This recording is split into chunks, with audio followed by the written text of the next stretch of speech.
Plus besoin de se présenter donc. On va direct sur le sujet. Bonjour. En fait, on a l'IA. Tout le monde aime l'IA. On voit bien les avantages dans les entreprises. On voit aussi les défis. Vous l'avez évoqué dans les conférences précédentes. Mais en fait, l'IA, c'est pas seulement mettre en place l'IA, c'est aussi finalement gouverner les risques qui sont inhérents à l'IA, son utilisation, son cycle de vie. Finalement, l'IA pour l'entreprise, c'est aussi la gouvernance. Sans gouvernance, il n'y a pas d'IA dans l'entreprise. Absolument. Donc là, tu me parles de gouverner l'IA.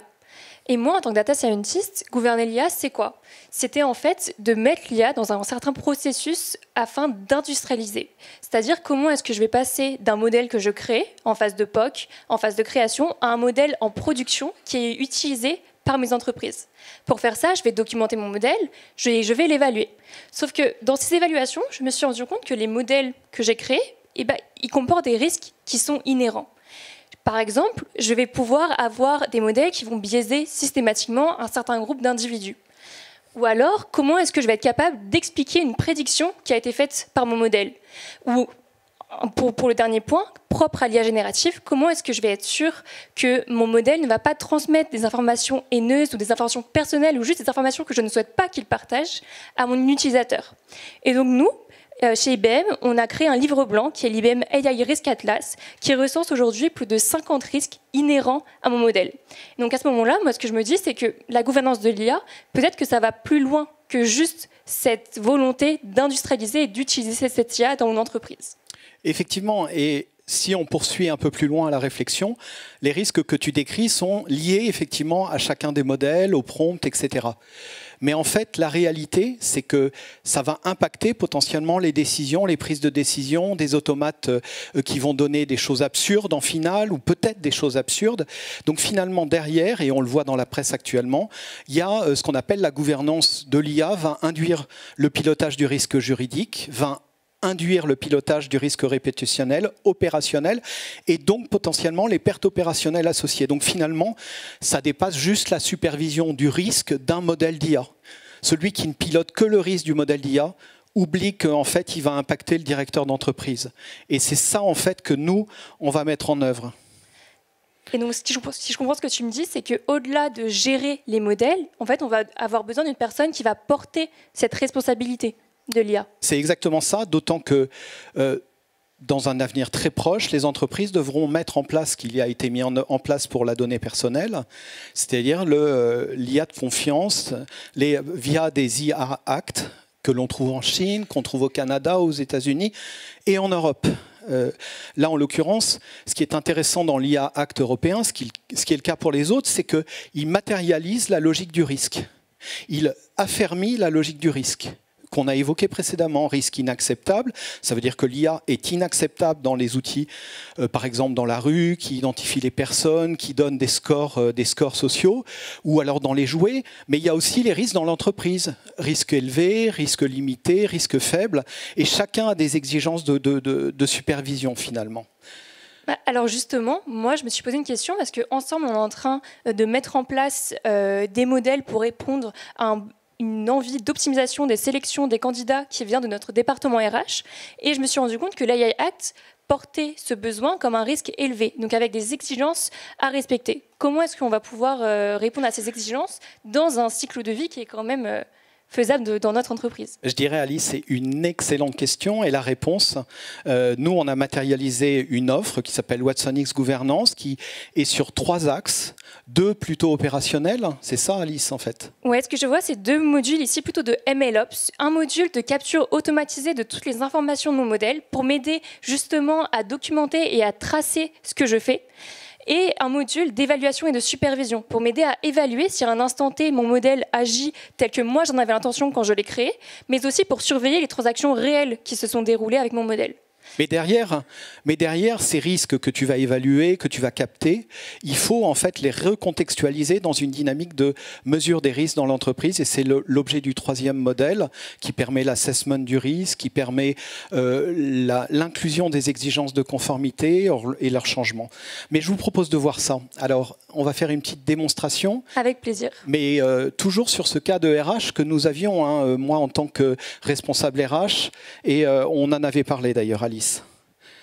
Donc effectivement, dans ce cas de RH, c'est quoi? J'ai un projet d'automatisation des campagnes de recrutement dans mon entreprise. Essayer d'automatiser tout ce qui peut être automatisé. Et là, j'ai un use case, et ce use case, c'est l'évaluation du CV.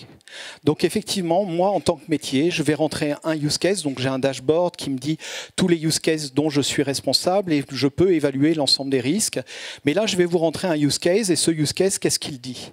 Il dit que, bon, j'en ai un certain nombre pour moi, il dit que je veux effectivement évaluer les CV. Et cette documentation, eh ben, elle va suivre. C'est l'acte fondateur finalement de ce qu'on est en train de mesurer.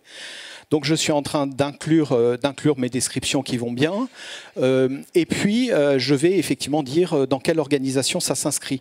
Organisation qui va induire les exigences de conformité liées aux conformités qui vont être impactées dans les différents pays. En l'occurrence, moi, ma boîte, elle est au Canada et en France. Enfin, exactement. Donc, je vais devoir évaluer sans doute deux conformités. Donc là, ce que tu as fait pour l'instant, c'est qu'en tant que métier, tu as formalisé ton besoin. Exactement. Et donc, après, dans un workflow, donc le workflow sur le use case, passe la main au responsable du risque qui va évaluer effectivement maintenant si ça part, le risque. Donc, ça n'est pas parti. Voilà, je pense que là, c'est bon. Donc, je reprends. J'ai dans mon workflow une tâche qui me décrit qu'il faut que j'y aille. J'ai un questionnaire de risque qui a été affecté effectivement à ce use case et je veux pouvoir rentrer dans mon use case. Quelles sont les méthodologies IA que je vais utiliser? Prompt, summary, enfin, synthétisation des données. Est-ce qu'il va y avoir et classification? Est-ce qu'il va y avoir une intervention humaine? Est-ce qu'il y aura des données personnelles? Ben oui, dans les CV, il y en a, etc. etc. Donc j'ai un certain nombre d'infos et en final, ça me permet de définir automatiquement, de descendre la bibliothèque de risques associée effectivement au questionnaire et ainsi moi, responsable des risques, de pouvoir dire ce que je dois suivre. Et dans le workflow, ben, je passe la main effectivement. Je te passe la main, Alice. Donc moi, ce que je vais faire, c'est que je vais prendre connaissance du besoin métier qui a été formalisé dans cette console de gouvernance et ensuite je vais créer mes modèles. Mes modèles, je vais pouvoir les créer dans ma plateforme de conception, où qu'elle soit. On est vraiment agnostique. Ça, c'est aussi un point fort de notre solution. Et une fois que mes modèles vont être créés, je vais avoir cette fiche de documentation que vous voyez, qui a été générée automatiquement et qui va récupérer toutes les métadonnées. Quel LLM j'ai utilisé, avec quelle instruction, avec quels paramètres, quelle variabilité est-ce que j'ai laissé à mon modèle d'IA générative. Et une fois, grâce à cette fiche de documentation, qui va remonter toutes les informations, je vais te demander, voilà ce que j'ai créé en test, est-ce que tu l'approuves pour mise en production? Donc effectivement, moi, toujours dans mon workflow, je vais aller revoir, je crois que j'étais trop loin, non? Oui. Un petit peu. J'ai été trop loin, excusez-moi. Donc je vais revoir effectivement si ça passe, non ça passe pas là, tac. Voilà, je crois que c'est parti. Je vais revoir effectivement maintenant que tous les tests ont bien été faits et que les tests ont été bien formels.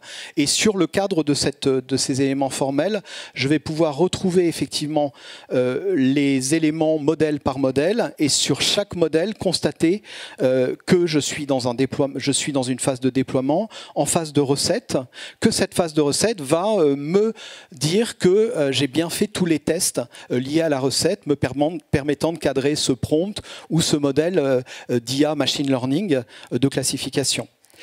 Et effectivement, derrière, passer la main, enfin toujours dans le workflow, bien au fait qu'on va passer en production. Absolument. Donc toi, responsable de l'IA, tu m'as dit OK pour production, ça me convient. Moi, ce que je vais mettre en place pour la production, j'ai déjà cette documentation automatisée, je vais mettre en place une évaluation périodique, soit tous les mois, toutes les semaines, toutes les heures, toutes les secondes, en fonction du risque qui est associé à mon modèle. Et cette évaluation, elle va se faire d'abord à un instant T pour évaluer justement la qualité de mon modèle à cet instant T, mais aussi sur toutes les transactions qui vont être faites. Et ce qui est intéressant, c'est que là, tu vois, j'ai une alerte. Mais cette alerte, tu vas pouvoir être notifié automatiquement. Là là où vous travaillez, dans votre centre de pilotage. Et c'est ce que tu vas avoir dans ton centre de pilotage fonctionnel. Exactement. Cette alerte, c'est un problème qui est matérialisé sur un risque. Ça, c'est le premier élément. Et étant matérialisé sur un risque, je vais pouvoir identifier que c'est un problème de données personnelles. Donc, ça veut dire que des données personnelles apparaissent dans l'analyse du prompt et de la synthèse dans le CV, ce qui est inadmissible, ce qui a été qualifié inadmissible. Donc, maintenant, je mets en place une remédiation. Et cette remédiation, elle se fait, tout ce processus, si ça va moins vite, tout ce processus va effectivement être piloté par watsonx Gouvernance. watsonx Gouvernance. Et donc, ce que je comprends bien, c'est que moi, j'ai accès donc, à 2 modules de LMLOps qui me permettent de te donner les informations de où se trouvent mes modèles, que sont mes modèles et comment performent mes modèles à chaque instant T pour que toi, tu puisses porter la responsabilité des conséquences et des risques. Exactement. Donc finalement, la gouvernance, c'est le miroir de l'IA. Sans gouvernance, nous, on considère qu'il n'y a pas d'IA, tout simplement parce qu'il y a une réglementation. Mais la réglementation, c'est aussi le fait qu'il y a des risques inhérents à l'IA. Une entreprise sérieuse pilote ces risques, donc il n'y a pas de discussion. Et le troisième élément qui est important, c'est que c'est by design. C'est-à-dire que vous avez vu qu'il y a énormément d'automatisation entre les gestes de la data scientist, qui doit rester les gestes de la data scientist ici, et effectivement des gestes que font aujourd'hui les pilotes du risque et de la conformité dans les entreprises, mais en factualisant ce qui remonte effectivement au niveau des risques. C'est pas qu'un workflow, hein. Le risque et la conformité, c'est pas juste dire ah oui, tu m'as dit que c'était bon. Non, non, c'est pas ça. C'est factualiser au travers d'indicateurs, et demain le régulateur le demandera de toutes les manières. Donc si vous commencez pas aujourd'hui et que vous commencez à accumuler les use cases, eh bien là il y a potentiellement une rupture qui va avoir lieu au moment où il y aura une exigence liée au régulateur. Donc faut commencer maintenant. Merci beaucoup. Merci.